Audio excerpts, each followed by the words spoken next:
What's your name? What's your name? I'm a Kamen Rider.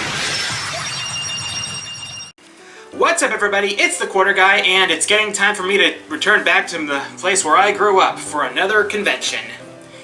KitsuneKon is rolling back into town the 12th, 13th, and 14th of July at the KI Convention Center in Green Bay, Wisconsin. So, it's always nice to return to Green Bay for something special, whether it's see my dad for Christmas or for one of these conventions, but as always, as every convention, there's going to be plenty of guests there. This year, the guest roster includes Justin Briner, Clifford Chapin, Tia Ballard, Zanthe Hyun, Kira Buckland, and Amanda Wynn Lee. There's going to be a lot of fun and various activities and anime and gaming culture there. So if you're in the Green Bay area during that weekend, who knows, you might see me there. That's basically the announcement there, but there's also... So... that was actually kind of quick, but in other news, Game Freak was recently asked about any possibility of Pokemon Snap 2. And basically they kind of said that there would need to be some especially unique twist for that to happen. And I'm like, really? The Switch isn't unique enough for you? I mean, there are a few Switch games that have camera modes, like Breath of the Wild. And with the gyroscope controls of the Switch, you could easily create a unique experience that Snap 2 could accommodate. And if that's not unique enough for you, there's this, Labo VR. I mean, just think about it. The idea of a Pokemon Snap VR game honestly would have me frothing at the mouth. I mean, Nintendo themselves haven't really done much with it, besides just shoehorning into a few games that didn't exactly need it.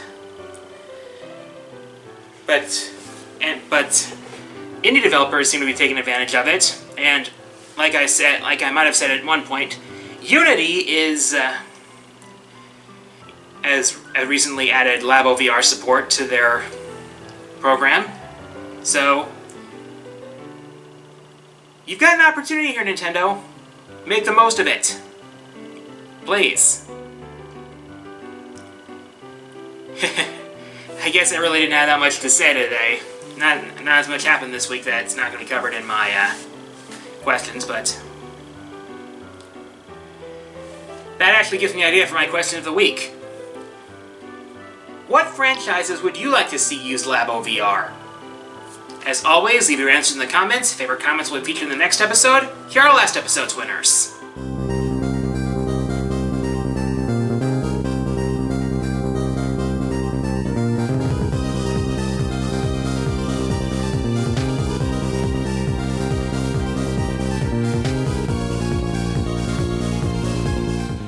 And with that, it's time for the fourth wall mailbag.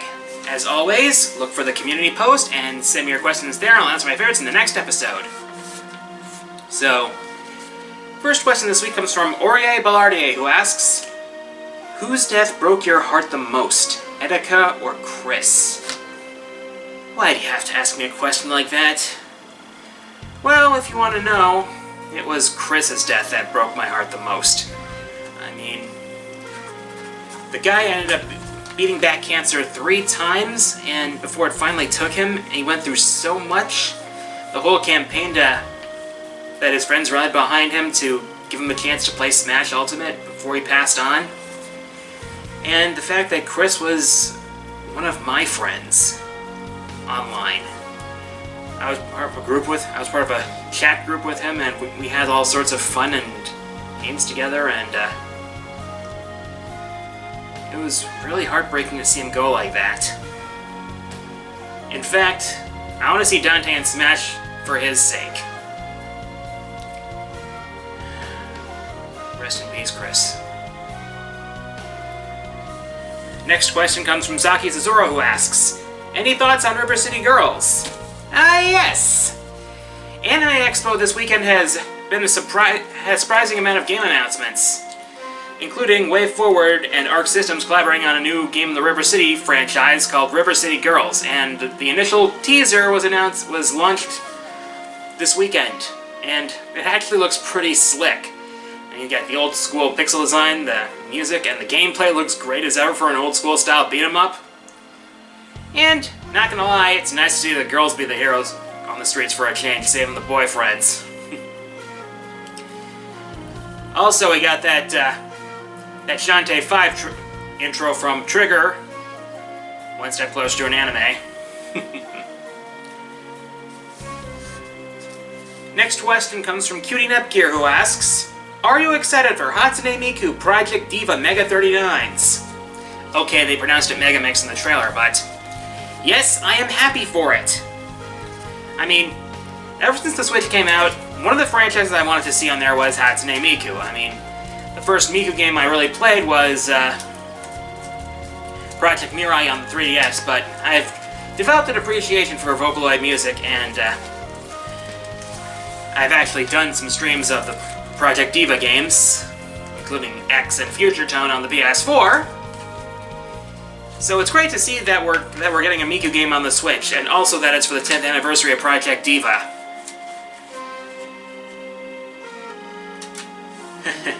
I can't wait to see what kind of new stuff we'll have in that game.